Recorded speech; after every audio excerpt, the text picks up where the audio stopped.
Disaster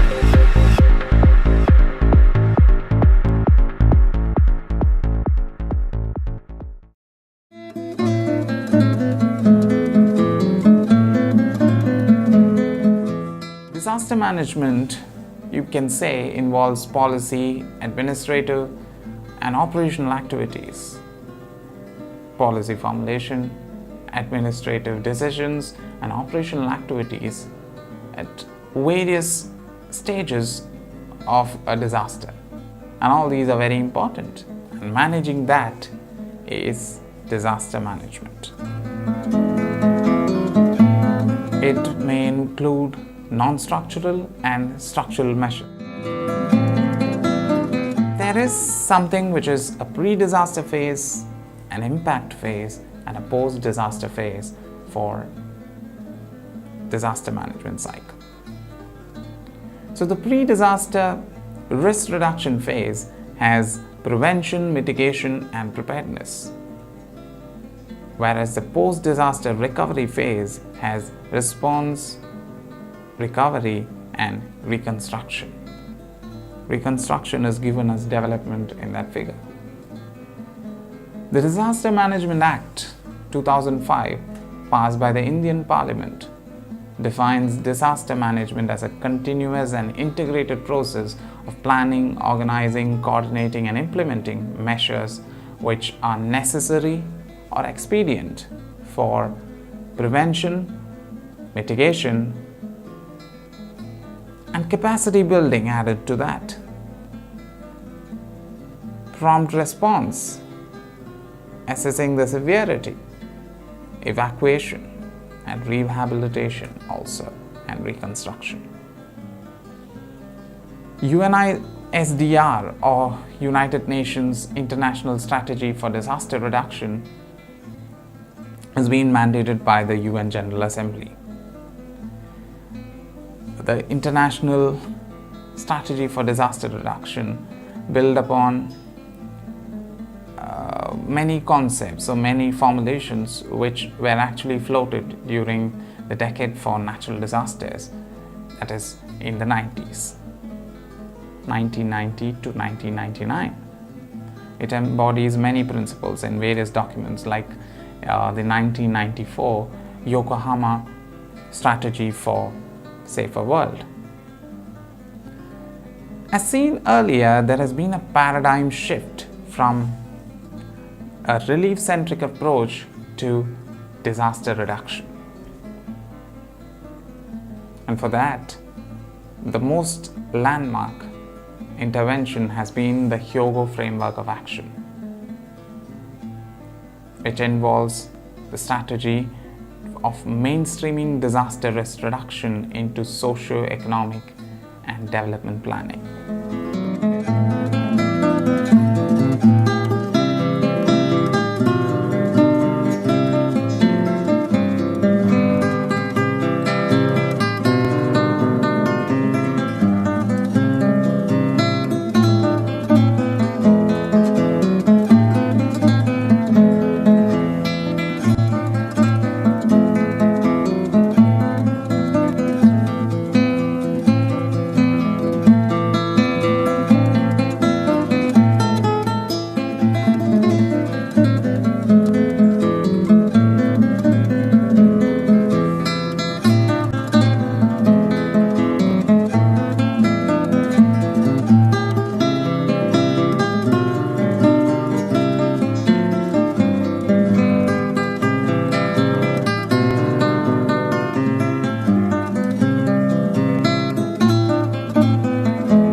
Disaster risk management involves risk identification, risk reduction, and risk transfer.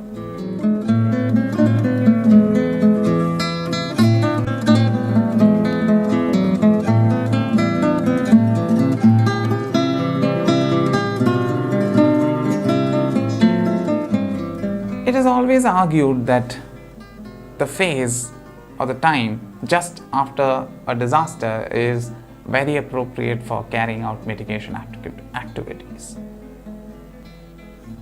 Why is it so? But even if it is true, there are certain drawbacks as well. What are they? You'll just see that. Just have a look at this figure. It shows community cohesion or community support, public support, and cooperation during pre-disaster, impact, and post-disaster phases. You can see there that it's actually after a disaster that there is maximum community cohesion or maximum cooperation between the people. After that, there is a huge dip in it, causing disillusionment, and it takes a long time for the recovery to actually happen.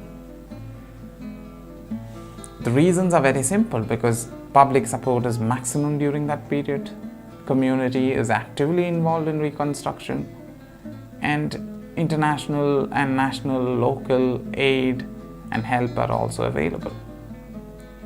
However, the disadvantages are that it might be fairly concentrated on the type of hazard which is already struck. So many others might get neglected. Many other possible hazards of future disasters may get neglected. Also, the focus of the work may be concentrated on the area of impact, immediate impact. But there can be many other areas, maybe near or a little bit far away, which are susceptible to a future impact by the same type or a different hazard. While disaster management and response coordination requires centralized command, it is a need to decentralize disaster risk reduction. Disaster risk management at local level is a key element of any viable national disaster risk reduction strategy and must be built on community networks, effective municipal and local government institutions. And in that, education and training and professional competence and political will are necessary aspects of institutionalizing disaster risk reduction and mitigation.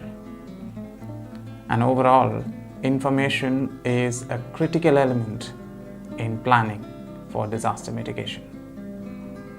And for that, we have things like early warning systems.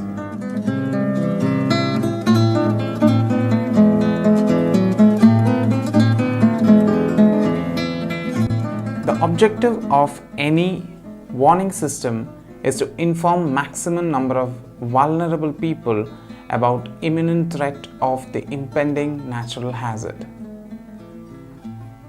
An early warning system comprises of actually 4 elements. One is detection, monitoring, dissemination, and response capacity. Normally, according to economies of scale, sustainability, and effective management, multi-hazard early warning systems are better solutions because they'll be activated more often than any single hazard warning system. And when we talk about the warning information which has been given or communicated to the vulnerable population, it has to be user-friendly, and the people should have the capacity to interpret it properly. Capacity building at community level is thus very important. So we must also make sure that members have adequately been trained for that. For dissemination of information, mobile phone technology at local level, addressing specific mobile phone towers, which can be easily done, or through TV channels locally through their digital set-top boxes, and local cable operators and radio can give greater penetration within short time. And the cost might also be very little for this type of information dissemination. But what is essential for this operational network or framework is the command of authority, cooperation, authenticity, and trust. Because you must win the trust of the people so that they believe whatever warning is given is actually useful.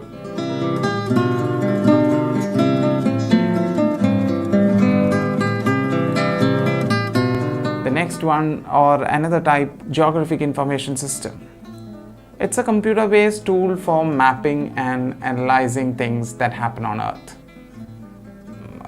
Using techniques of database operations such as queries, statistical analysis, etc.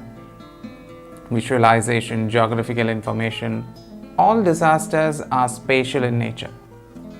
So spatial relationship with many other number of factors like the effect of what kind of disaster it's causing, all that are related. A disaster management cycle has already been seen. Here the GIS is useful in almost every stage. Have a look at this.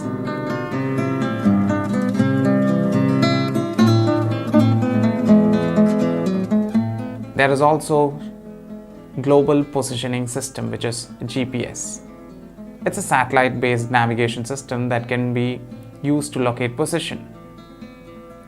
Components are, of course, a space segment, that is GPS satellite, a control system operated by the authorities, then the user segment, which include both military and civilian use, and the GPS equipments.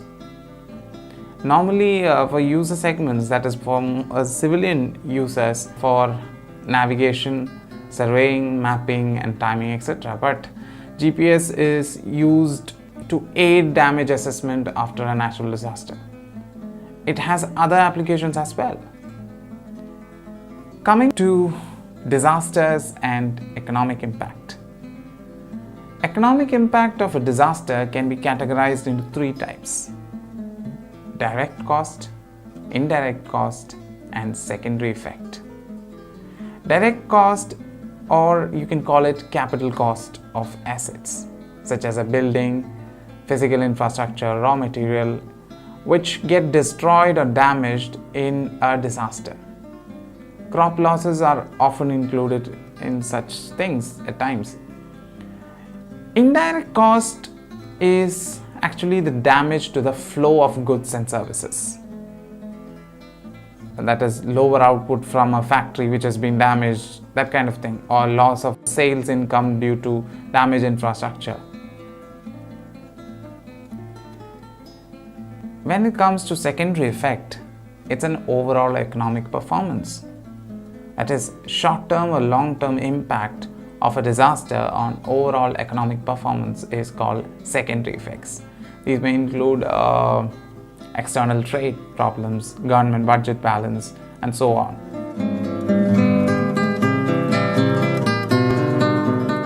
Is disaster prevention cost effective is a good question. Yes, because it not only saves cash or money, it also helps save a lot of lives, and human resources are the most important resource. And it also protects other natural resources, ensuring economic stability. Then protect livelihood. Investments are also protected, including foreign investments. The natural environment, culture of a community, and providing stability for national economy is also one of the most important things.